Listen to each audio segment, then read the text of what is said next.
Well, hello and welcome to the Bhagavatam. I wonder what are the blocks to our spiritual growth. The Vedas, they call these Anarthas. And Anarthas are basically formed because of our attachment to material things. Now, what are these attachments? Why do they block us? We're going to talk a little about that. See, attachment of material vision or material civilization is a great stumbling block for spiritual advancement. What does this mean? It means that when our perception of life is that we just have to get ahead, we have to make money, we have to support our families, or we've got to prove our worth, then we are in a materialistic conception of life. And such material advancement, even though we might make it, entangles the living being in the bondage of this body, this material body, followed by all sorts of material miseries. This is called Anartha, or things that are not wanted. We accumulate things that are not wanted. We have friends who are not necessarily good for us. And we engage in acts that are just about survival or vanity. But all of it is ultimately wasted. People are suffering because of ignorance and are following the wrong path for happiness. They don't know how to get happiness. What we're doing in the material world, trying to squeeze happiness out of material things, is like someone trying to squeeze water out of a rock. It's not possible. Show me anyone who's happy. I challenge you. Anyone who's truly happy, consistently happy in this world. Material activities can never make anyone happy. Yes, you can have temporary pleasure, you can feel good, but you can't be happy. Happiness is a state. It's a state of mind. And it's a state of mind that comes from being free of anarthas. Anarthas are unwanted things. What are unwanted things? Not just in the physical, not just in the world, but also in your mind. The primary three things that are mentioned in the Bhagavad Gita are lust, anger, and greed. By lust, we don't just mean sexuality, we mean desire. So desire is what keeps us running after things of the world. I want this, I want that, I want this, I want that. And then it's got us busy, it's got us chasing, it's got us hungry, it's got us wanting. Advertising preys on that. So in the beginning of life, nobody wants to do crazy stuff like smoke or drink, or you don't see kids wanting to do that. Maybe they're curious a little bit, but you don't see them really wanting to do that. It's learned by bad association. And similarly, if you have good association of people who are truly spiritual, who have given up anarthas, unwanted things, who have focused their life on that which is divine, that kind of association, that kind of person will lead us in the higher direction. And as we grow and associate with them, we will realize more and more that it's not about bodily pleasures or eating, drinking, and mating, shall I say, but it's about being able to converse with each other about how to elevate ourselves spiritually. See, the problem is that we are caught up with thinking that I am this body, these are my possessions, this is my family, this is my loved ones. It's all around me. I am this, I am that. I, me, and mine. But as such, this attachment to things and people and the country and the world, it only binds us and causes us to suffer. On the other hand, if one understands, who am I? Who is God? Then immediately one's entanglement with these unnecessary activities of the world becomes stopped. We need to understand that material activities will continue to increase our misery. But if we adopt a spiritual life, then our material miseries will gradually decrease and become nil. So with that, let's get started with the Bhagavatam.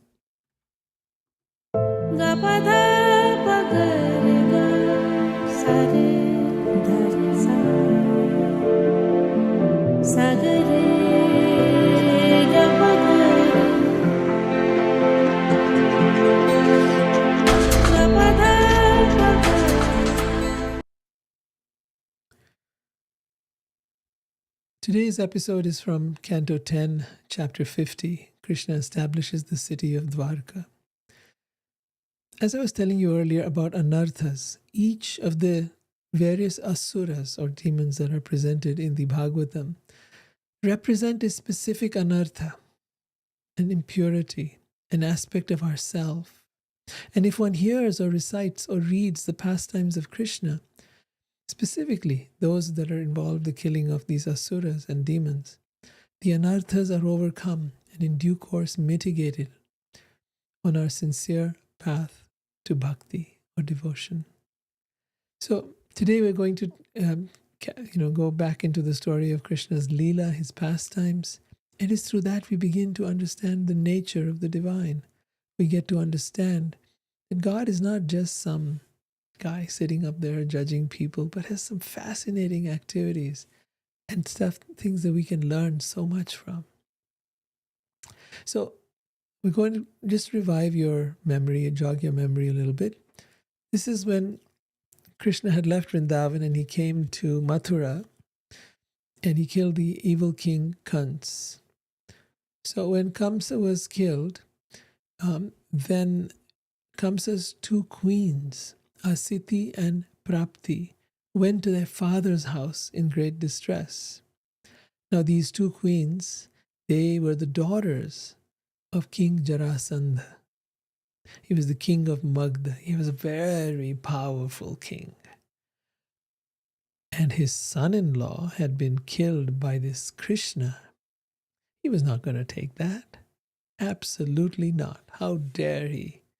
How dare this impudent Krishna kill his son-in-law and leave his daughters widowed? So King Jarasandha, hearing this terrible news, was filled with sorrow and anger. And he began the greatest possible endeavor to rid the earth of Krishna and his entire family, the Yadavas, with a force of 23 Akshahini divisions. Now I need to explain this concept to you. At one Akshahini, let's bring it on the screen here, consists of 21,870 chariots, 21,870 elephants, 65,610 horses, 109,350 infantry, totaling up to 218,700 warriors. Now, if you use this mathematics and you go and look at the battle of Kurukshetra, in that battle, the Pandavas had 7 Akshahinis. That was a total, I won't bore you with the details, but that was a total of about 1.5 million soldiers. And the opposite side, the Kauravas, had 11 Akshahinis. So that means they had almost 2.5 million. So they were about 1 million more soldiers on their side. It was a total of about 4 million, from the best I've been able to find out, warriors in that battle. Now, what was happening at this point was Jarasandha, the father of the wives of Kans, right? He had come with 23 Akshahinis. His 23 Akshahinis? It was about 5 million warriors. Okay? And he laid siege to the capital of the Yadus, Krishna's family. That capital was called Mathura. It still exists in India today, right? Very close to Vrindavan. So his soldiers went all around the city, 5 million of them. This word Akshahini means legion in English, I guess. But it's got its own specific calculations. Right. So although the Supreme Lord, Bhagavan Sri Krishna, personality of Godhead, is the original cause of this world, although he is the original cause of this world, when he descended to the earth, he played the role of a human being. So very important thing to note here. Not only is there a God, but he comes to earth from time to time. Krishna says in the Gita, I descend millennium after millennium to annihilate the miscreants, to annihilate the evil people, to annihilate the troublemakers in this world, the ones who are torturing and troubling others. And so he had appeared 5,000 years ago. And he was playing the role of a human being. Now, why do we say playing the role of? Well, you'll see through his various acts that no human being could do what he was doing. He was not just doing some miracles. He was not just walking on water or healing people or those kind of things. Those are wonderful things, no doubt. And very divine and very godly. But he was exhibiting a level of power never before seen. Never. Even as a baby. Even as a baby, he had killed the demon Putana, who had come as a witch. She was a witch, and she had come to him to poison him. She'd put poison on her breast and had tried to feed him when he was just an infant. And he had sucked the life out of her, killed her. Srinavarta had come as a whirlwind and picked him up and took him up in a tornado, took him up into the sky. And Krishna suffocated him and brought him down, even as an infant. And then it went on and on and on. Ultimately, he lifted Govardhan Hill on his little finger. Govardhan Hill is about 14 kilometers around. This is no joke. And he was doing all this with no weapons, just with his bare hands. He had danced on the heads of the Kaliya snake. He had destroyed all kinds of creatures who had come to attack his family and him, because basically the word had got out that the King Kans was going to be killed by this person, Krishna, and Kams wanted him killed, so he was sending various people to do his bidding. And finally, Krishna had come and killed Kams himself. So now we see the father of these two widowed women, that is Kansa's wives, their father Jarasandha, having assembled 5 million soldiers around the city of Mathura. And this was, as is described in the Bhagavatam, it is like a great ocean overflowing its shores. And when Krishna saw how this army was striking fear into his subjects, Krishna considered what his suitable response should be, according to time, place, and specific purpose of his current incarnation. So he deliberates. He thinks about what would be the best thing to do. Now, have you noticed that a person who is confused will make bad decisions? A person who is very clear-headed will make wise decisions. But what is the difference between the two?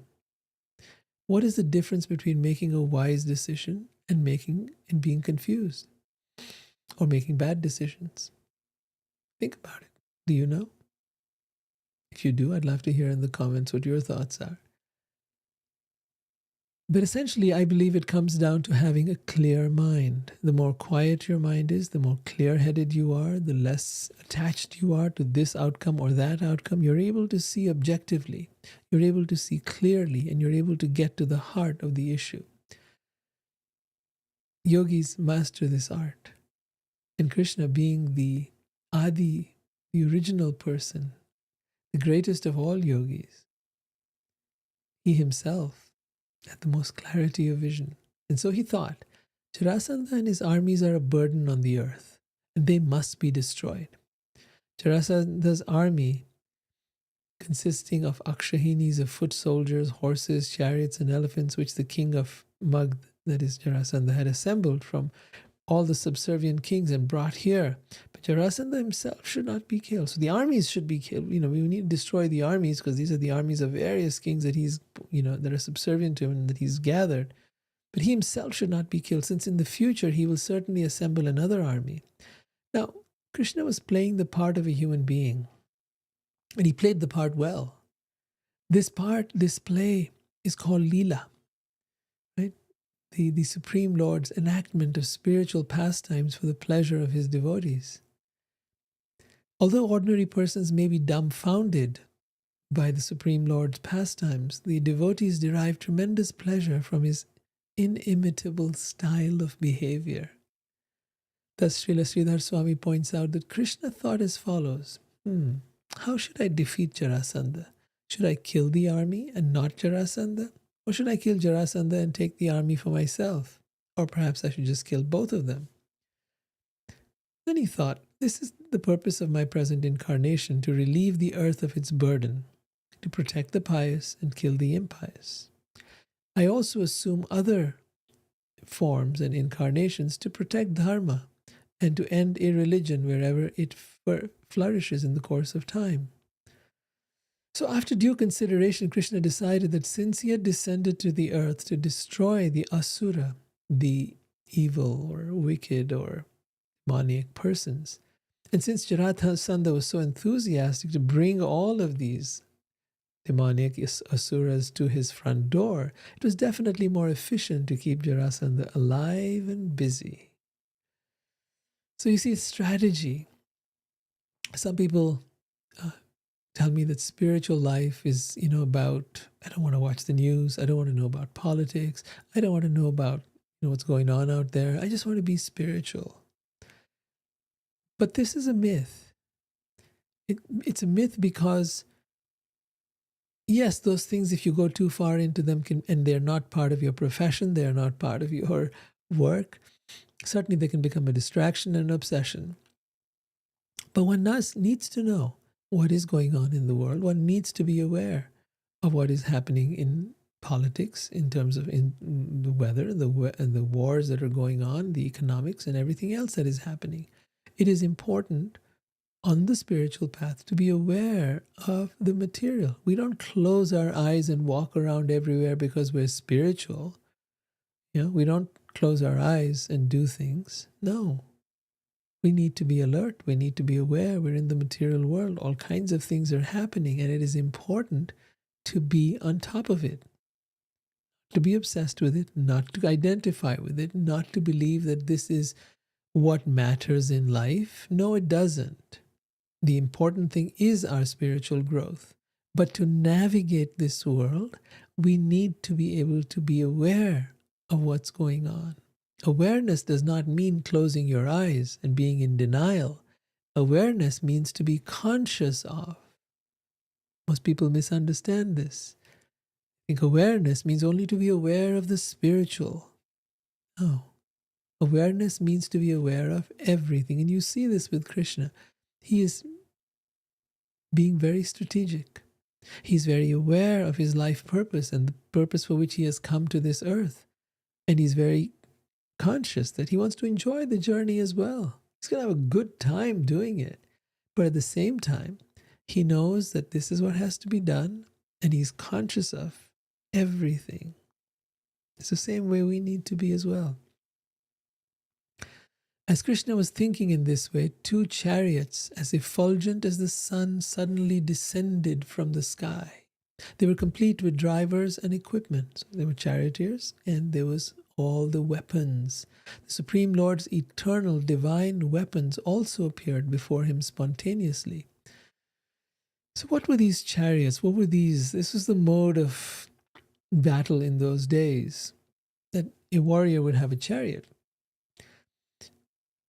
And I remember when Krishna came from Mathura, he came with his uncle Akrura. So he didn't come with any chariot. Besides, he was just there he grew up being a cowherd boy, taking care of cows, walking barefoot. He didn't have any chariot. But now he called for his own divine chariot and weapons to come to him.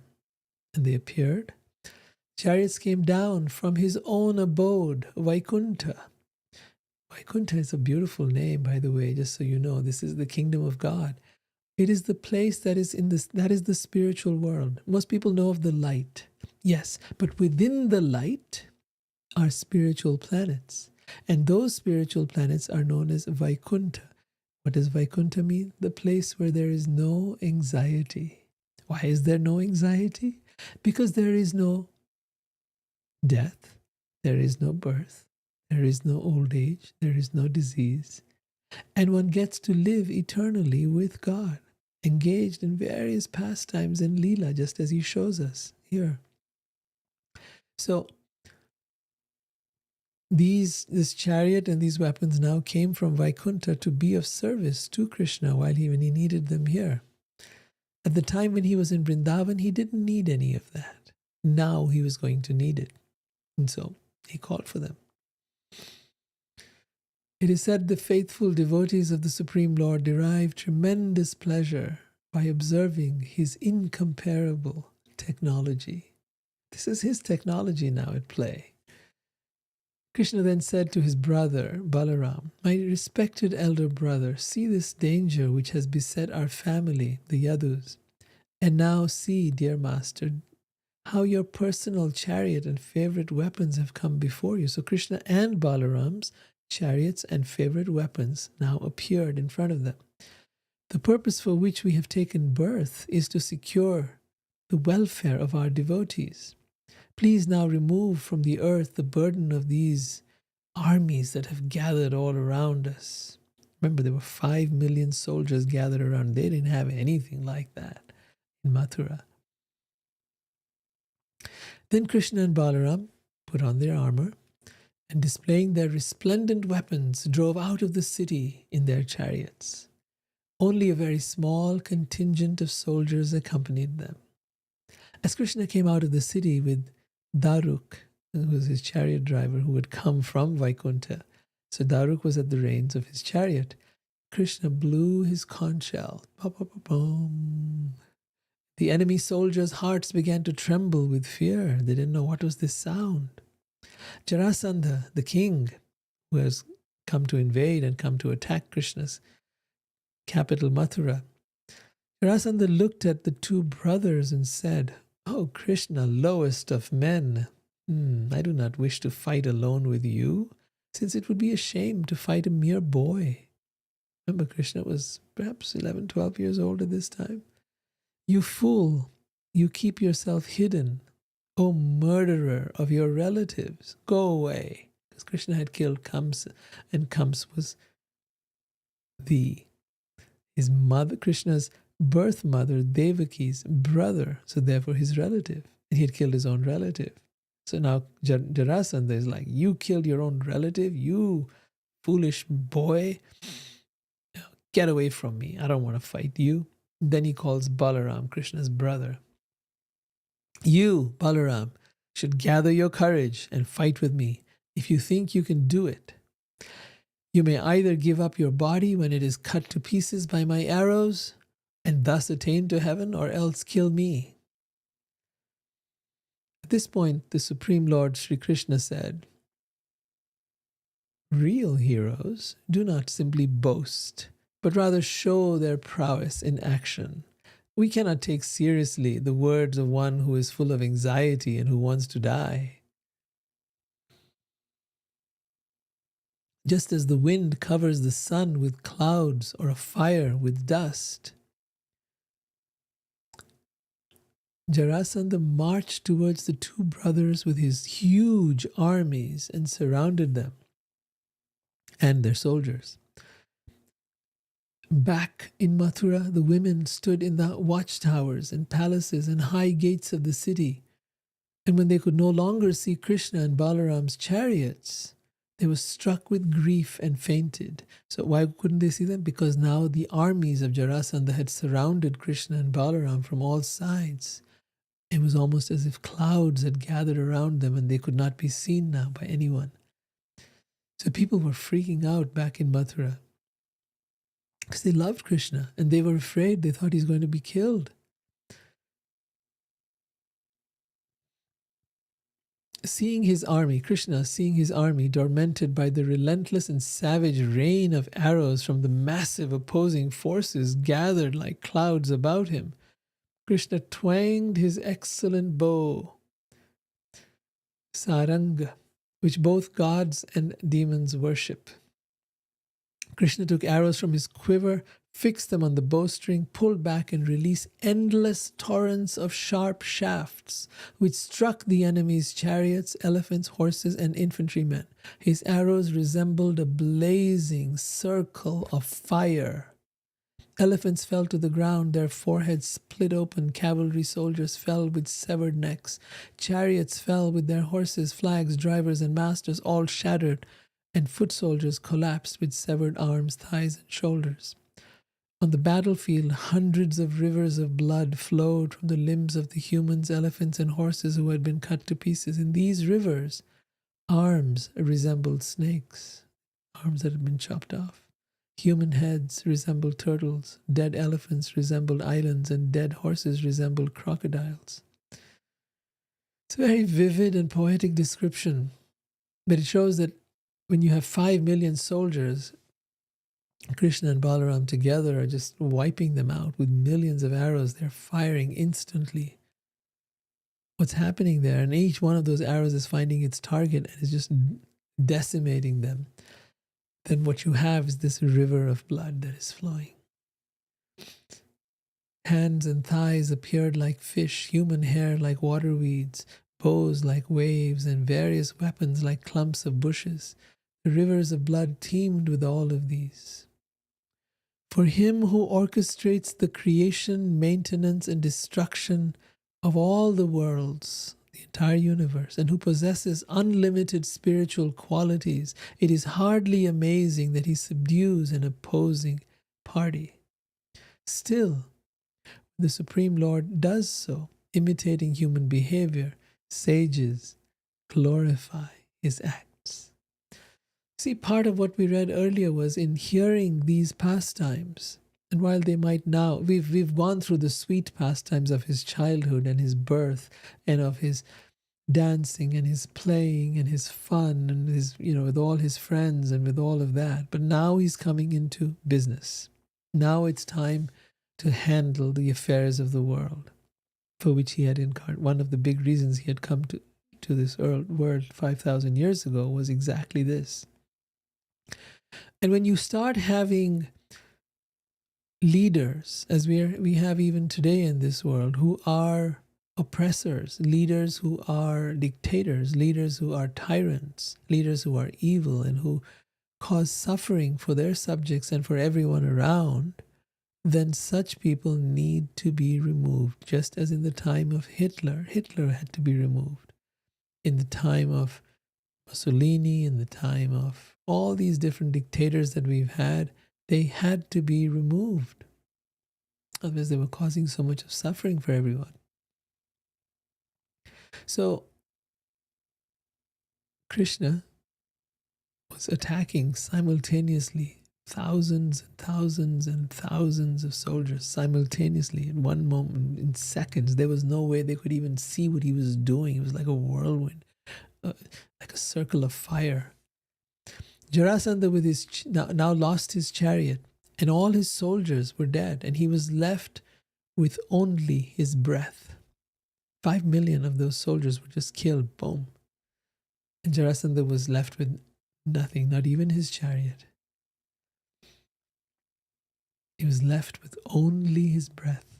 At that point, Balaram, Krishna's brother, forcibly seized the powerful warrior, just as one lion takes hold of another. See here, Krishna is attacking all of them. So with the divine noose of Varuna and other mortal ropes, Balaram began tying up Jarasandha, who had killed so many foes. You see, Jarasandha had been tormenting people through his reign. He had been a very evil king. So they had caught hold of him now, and Balaram wanted to kill him. But Krishna still had a purpose to fulfill through Jarasandha, and thus he asked Balaram to stop. Jarasandha, whom fighters had highly honored, was ashamed after being released by the two lords of the universe. Because he didn't know who's Krishna, and he didn't know who's Balaram. He didn't know. He just knew them to be relatives. And he was ashamed because he was a warrior. He'd been defeated. Not only was he defeated, he lost everything. 5 million soldiers, his chariots, everything. And he was being now told to go home. That is great shame for a warrior. So he was ashamed after being released by Krishna and Balaram, two lords of the universe, and thus he decided to undergo penances. He was going to say, I am going to do various penances and stuff to build my Shakti, my power, so that I can defeat these two brothers. On the road, however, several kings convinced him. So as he was going back, people tried to convince him with both spiritual wisdom and mundane arguments that he should give up this idea of trying to keep on trying to fight here. They said your defeat by the Yadus was simply unavoidable reaction of your past karma. So very often we don't like to hear this. When we get defeated in something, if someone says, oh, this is because of your past karma, we don't like to hear that. But the fact of the matter is, all pleasure and all suffering come from our past karma. Our abilities or inability to deal with things also comes from our past karma. Our talents in this world or our lack of those. For example, some people may have a talent in something that, okay, they're good at. Maybe they're good at making music, but that doesn't necessarily earn them a lot of money. So they have a talent, but it doesn't necessarily provide for them. It doesn't necessarily give them the resources that they need to be comfortable. And yet there are other musicians who become extremely successful, multimillionaires. Why is this? This is the result of karma. We are all reaping the fruits of our karma. Whatever actions are happening in your life, whatever things are going on, the things that are done by other people, the things that are even within your own ability, but you're not able to do so much. Your past karma. What can you do about that? Should you be helpless? Should you say, oh, it's my karma, I guess I might as well just sit here and suffer it out? No, absolutely not. Past bad karma led to bad outcomes. We need to engage in good karma. Now, good karma is, of course, yes, it will give you beneficial results. It will give you a better life, a better future. That means not only in this life, but also in future lives as well. But we need to go also beyond karma. We need to come to the place where we are, because karma keeps you bound into the world. It keeps you coming back again and again. If you've done good karma, you will come back. Good karma will be like good deeds. You've done things for the poor. You've given in charity. You've helped others along the way. When you've done things for others, things that are not selfless, things that are not based on your ego, things that are there for the welfare of others, then you will accumulate good karma. When you're engaged in hurting others, killing animals, eating them, or engaged in being able to operate from a place of greed and exploitation and from abuse, then yes, you're incurring bad karma, and that karma will have its results, sometimes in this life and sometimes in other lives. So it's not, that we'll ever go scot-free. But the point to remember is this, that in all our journey here, we are not here to keep on doing bad karma, good karma, bad karma, good karma. The idea is to get out of this world, to get moksha, to get liberation from all karmic activities. And therefore, in the Bhagavad Gita, when Krishna is talking in chapter 3, he tells us how to engage in that which liberates us from karma, akarma. Akarma means the opposite of karma. That activity which does not bind us to the world. And how is that activity done? He says, whatever activity you do, do it as an offering unto me. Then that activity will no longer bind you to this world. When Arjuna is fighting the battle because Krishna wants him to, then there is no karma, even though millions of soldiers were killed. Even when a soldier in our world goes to battle, right?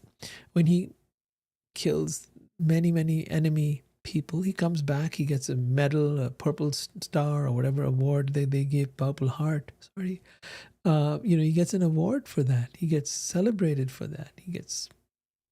But if he does anything when he comes back home in his own world, his own, country, then the punishment is death. There will be absolute consequences for it. So when you're acting on behalf of God, and by the way, That's not something you and I are going to figure out. Oh, what does God want? Oh, he wants me to go out and kill a whole bunch of people. No, I'm sorry. And anyone that is teaching that is engaged in adharma, that which is against God. Let's be very clear. There have been millions of people killed in the name of God. It's not going to be. That is not dharma. That is not going to free you from karma. That is going to keep you suffering karma life after life after life. So let's be very clear about that. Here, Krishna is personally present, instructing Arjuna to take part in the battle, because that is his desire. We need to find out what is the desire of God, and what is that desire? He tells us in his books. And if there are books that are telling you that, oh, you need to be able to convert everyone, and if they don't believe what you're saying, then kill them. I'm sorry, that is not the way of God. That is not the way of God. Okay? When Krishna is coming and he's killing people, he's killing the miscreants, those who are evil, those who are troublemakers, those who are tormenting others, those who are abusing, those who are torturing, those who are killing. Such people need to be eliminated. But not people of other faiths, not people of other religions, not people of other beliefs. No, we don't get to do that. And yet that's been happening for thousands of years in the name of God. That is nonsense. Okay? So once Jarasandha's armies were killed, he returned back to his kingdom of Magad. Krishna had crossed the ocean of his enemies' armies with his own military force, completely intact. None of Krishna's soldiers were hurt. He received congratulations from the devas, the denizens of the heavenly planets, who showered him with flowers. The people of Mathura, his family and all the people of the city of Mathura where he lived, relieved of their feverish anxiety and filled with joy, came out to meet him as professional poets sang in praise of his victory. As Krishna and Balaram entered Mathura, conch shells, kettle drums, and many other kinds of drums, horns, veenas, flutes, and mridangas played in concert.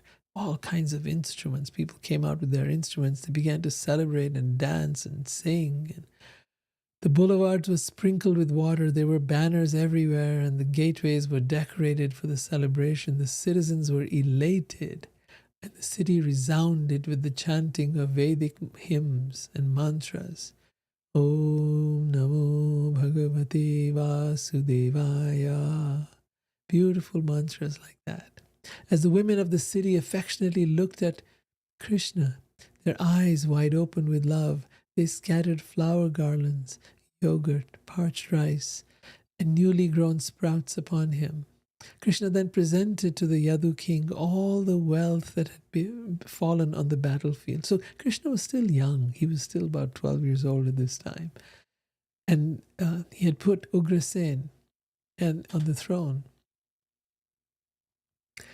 So that was, I think, yeah. So then when he came back, all the crowns of all the different people who were there in the battle, all the wealth of whatever they brought and carried had been gathered up and was presented to the king of Mathura. The countless ornaments of the dead warriors. Now, this Jarasandha, who had been defeated by Krishna, he came back 17 times with huge armies again and again and again. 17 times. He was persistent. He was not going to give up. He is going to fight that shame. He was going to have that victory. So 17 times, king of Magad, Jarasandha, met defeat in the same way. And yet throughout these defeats, he fought on with his massive armies against the forces of the Yadu dynasty, Krishna's family, who were protected by the Supreme Lord Sri Krishna. Krishna, the Vrishnis would invariably annihilate. So Krishna was primarily doing it. It was not even his armies. They would annihilate all of Jarasandha's forces and then release the king, who would go away and come back with another army. Now, Jarasandha was getting ready to mount another attack. It would have been the 18th time that he would appear to fight Krishna. This time Krishna realized something else. You see, at the same time, a barbarian warrior, and these are, they're known as, yeah, these are warriors from various other planets. Consider them alien beings, okay? Very, very, very powerful. His name was Kalyavan, was sent by Narada, and he appeared on the battlefield. Now, the backstory is this. Gargya was ridiculed by his brother-in-law as a eunuch. His brother-in-law insulted him, said, "You're a eunuch. You're no, you're not a man. You're a wimp." And when the Yadavas heard this, they laughed. So Krishna's family members, the Yadavas, when they heard this, they laughed. They took it as teasing or something. But this guy had hit his ego so badly, he was so infuriated by their laughter, that Gargya set out for the south. He left town. And he was thinking, may I have a son who will one day bring terror to the Yadavas. This is Krishna's family. He then worshipped Shiva, Mahadev, the great powerful Shiva, and eating powdered iron. And after 12 years, he obtained his desired benediction. Elated, he returned home. So Shiva blessed him. Later, when the childless king of the Yavanas, so this person who had now come was a Yavana. The childless king of the Yavanas requested a son from him. Gargya begot in the Yavana's wife a son, Kalyavan. Okay, this is a little complicated. This particular king of the Yavanas, okay, that's another race. They're a very, very powerful warrior race. He was not able to beget a son. He couldn't have a child. They were childless, he and his wife. So he requested Gargya, who he knew to be a very powerful being. He said, I want you to have sex with my wife and bear a son. And that's exactly what happened. So these things, they didn't go for IVF. This was the way out for a king who didn't have any children. He would ask someone else, please impregnate my wife, and that way we can have a son or a child. He needed an heir. Pretty unusual for the time, and pretty unusual for today's time either. So Gargya begot in the Yavana's wife a son, and his name was Kalyavan. So this Kalyavan is the one who is now come to Mathura. Why did he come to Mathura? You see, Kalyavan possessed the fury of Shiva in his aspect as Mahakal. Shiva is normally very peaceful. He is completely in trance and in meditation. This goes on for thousands of years. Shiva is not subject to birth and death. But there comes a time when for the destruction of the universe, and that's where Shiva is called upon. And then he does his Tandav dance. And in that dance, the entire universe is annihilated. And when the universe is annihilated, it goes into a state of nothingness for some time. And then it is recreated all over again. Details which we've talked about in earlier episodes, I won't go into it now. So he had possessed the fury of Shiva in his aspect as time, Mahakal, as in the one who destroys everything. So once Kalyavan was asked by the sage Narad, who are now the strongest kings on earth? So Kalyavan wanted to know, I want to fight somebody really strong. I want someone who's my equal. Narad replied that the Yadus were. The Yadus means Krishna's family. They were the strongest. Thus, sent by Narad, Kalyavan appeared at Mathura. So now he's appeared. Jarasandha is about to come any day, and Kalyavan has also appeared. Here, Kalyavan arrived in Mathura and laid siege to the city, means he surrounded it with 30 million of his soldiers. He had never found a human rival worth fighting, but he heard that Krishna and his family were his equals.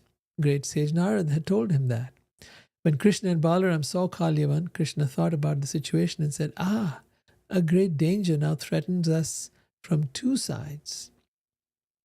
This Yavana is besieging us right now already, and Jarasandha will arrive here any day. If Jarasandha comes while we are busy fighting Kalyavan, he may kill our relatives or else take them away to his capital. You see, they would, if they think of a game of chess, if they would leave the city to go fight with this person, Kalyavan, who had come, then their city would be unprotected, and Jarasandha was on his way and he would be there any day, and he would then attack and kill Krishna's relatives. Now, Krishna is very, very fond of his family, his loved ones. His attachment is immense. He protects them like anything. That's why we all need to have a relationship so that it protects us as well. So then he said, all right, what to do now? And this was the decision. He said, we will immediately construct a fortress that no human force can penetrate. Let us settle our family members there and then kill Jarasandha. After thus discussing the matter with Balaram, the Supreme Godhead asked for the Devas, the demigods, to construct a city in the middle of the ocean. This would be called Dwarka. The city exists even today. Let me tell you a little about it. So the city was going to be on an island just off the coast of Gujarat in India.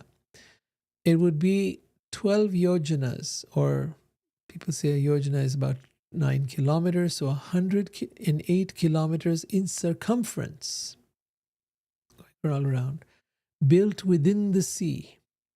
Inside that fort, he had a city built containing all kinds of wonderful things. In the construction of that city could be seen the full scientific knowledge and architectural skill of Vishwakarma. There were wide avenues, commercial roads and courtyards laid out on ample plots of land. There were splendid parks and also gardens stocked with trees and creepers from the heavenly planets. The gateway towers were topped with golden turrets touching the sky, and their upper levels were fashioned of crystal quartz. The gold-covered houses were adorned in front with golden pots and on top with jeweled roofs, and their floors were inlaid with precious emeralds. Besides the houses stood treasury buildings, warehouses and stables for fine horses, all built of silver and brass. Each residence had a watchtower and also a temple for its household deity. The city was especially beautified by the palaces of Sri Krishna, the Lord of the Yadus. Now Indra, the king of the heavenly planets, brought Sudharma, the assembly hall, standing within which a mortal man is not subject to the laws of mortality. If you are in that place, in the Sudharma assembly hall, you are not subject to the laws of mortality. Indra also gave Krishna the Parijata tree, which is supposed to have the most exotic, beautiful of flowers in the heavenly planets. Varuna offered horses as swift as the wind, some of which were pure dark blue, others white. The treasurer of the demigods, Kuver, gave his 8 mystic treasures, and the rulers of various planets each presented their own opulences. The demigods used the powers that the Supreme Godhead, Krishna, had given them to now serve his purpose on earth. So now what Krishna did was he transported all his family members to Dwarka. The city of Dwarka was literally built overnight. That is not something humanly possible, absolutely. It is through the mystical power of the Devas, the demigods, that happened. After transporting all his subjects to the new city by the power of his mystic Yoga Maya. So this is not done by the material laws. This is outside of the material laws. Krishna uses his divine energy, Yoga Maya, and transferred all his family members into that new city. And Balaram, his brother, also went there. Now, actually, Balaram stayed on in Mathura to protect it. So in the middle of the night, the citizens of Mathura, as they were sleeping, Krishna suddenly removed them from that city and placed them in Dwarka, which is hundreds of miles away. When they awoke, they were all amazed to find themselves, along with their families, in palaces made of gold. Then, wearing a garland of lotuses, but bearing no weapons, Krishna came out of Mathura city by its main gate. So he came out by himself. At this point, the Yavana, Kala Yavana, his name, saw Krishna coming out, and he'd heard about him. And Krishna looked like the rising moon. The Supreme Lord was most beautiful to behold, with his dark blue complexion and yellow silk garment. Upon his chest he bore the mark of Srivatsa, and the Kaustubha gem adorned his neck. His forearms were sturdy and long. So he's showing him his Vishnu form, its four arms. He displayed his ever-joyful lotus-like face, with eyes pink like lotuses, beautifully effulgent cheeks, a pristine smile, and glittering shark-shaped earrings. Well, before we go further, I want to show you something else. You see, the city of Dwarka was not some imaginary city. These are the remnants of that city underwater. When Krishna left the world, there was a complete inundation and the entire island of Dwarka was submerged. But remains have been found right in the exact place where it was supposed to be. And these are photographs of the actual remains as they are today. So the city of Dwarka is a real thing. And it is as beautiful as described. So now this Yavana is there. He's Kali Yavana. He's seeing Krishna coming out, and he says to himself, "This person must indeed be Krishna, Vasudev, since he possesses the characteristics that the sage Narad had mentioned. He is marked with Srivatsa. He has four arms. His eyes are like lotuses. He wears a garland of forest flowers, and he's extremely handsome. He cannot be anyone else. Since he goes on foot and unarmed, I will fight him without any weapons," because that's the code of conduct in warriors at that time. They would fight at the same level. If the opponent was on a chariot, then you needed to be on a chariot. If you're on an elephant, you need to be on an elephant. If you're on a horse, you need to be on a horse. And if they were walking on the ground, then you needed to be on the ground to fight with them.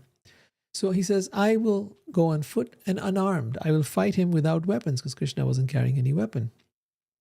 Resolving thus, he ran after Krishna, who turned his back and ran away. Now, Krishna has never run away. In all the battles that occurred with Jarasandha or with any of the other demons that came, Krishna never ran away. But Krishna had a plan here. He had something he was working on. So he turned his back and ran away. Kalyavana hoped to catch Krishna, although the great mystic yogis cannot attain him. Even great mystic yogis cannot catch Krishna just like that unless he wants to be caught. Mother Yashoda caught him and bound him with ropes, but that was because of love. Otherwise, he cannot be bound or caught by anyone. He is completely independent. Appearing virtually so Kalyana would almost be able to catch Krishna, but again, he would be able to get away. Appearing virtually within the reach of Kalyavana's hands at every moment, Krishna led the king of the Yavanas to a faraway mountain cave. So he's chasing Krishna, and he's almost about to catch him, and each time Krishna keeps escaping. While chasing Krishna, Kalyavana cast insults at him, saying, "You took birth in the Yadu dynasty. It is not proper for you to run away." But still he could not reach Krishna, because his sinful reactions had not been cleansed away. Although insulted in this way, the Supreme Lord, Sri Krishna, entered the mountain cave. He didn't do anything, didn't directly attack Kalyavana. Kalyavana also entered the mountain cave, and there he saw another man lying asleep. Then he said, "So after leading me such a long distance, now you are lying here like some saint?" He thought it's Krishna who was lying down there, but it wasn't. Thus thinking the sleeping man to be Krishna, the deluded fool kicked Krishna with all his strength. At that point, the man who was lying down awoke after a long sleep and slowly opened his eyes. Looking all about, he saw Kalyavana standing beside him. The awakened man, name was Muchikunda. We're going to hear about him more in the next episode. The awakened man was angry, cast his glance at Kalyavana, whose body burst into flames. In a single moment, Kalyavana was burnt to ashes.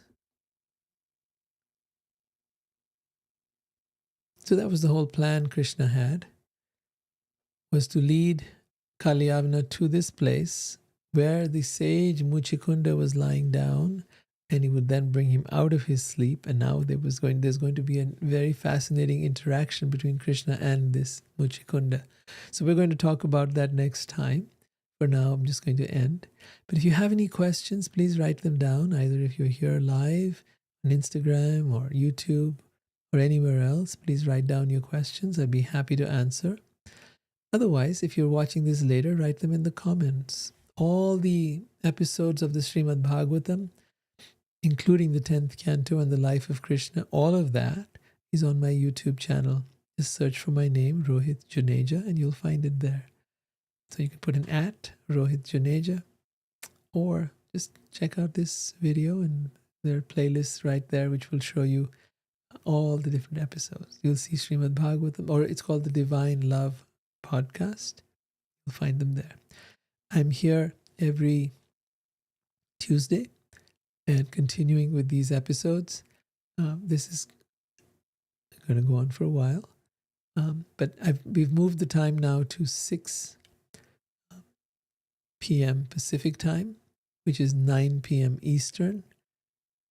And I'm not sure right now what that would be in India, if you're in India, but I know it's Wednesday morning. But do check that out, and I'll let you know next time. All right, if there are no questions, I will see you next week. Hare Krishna.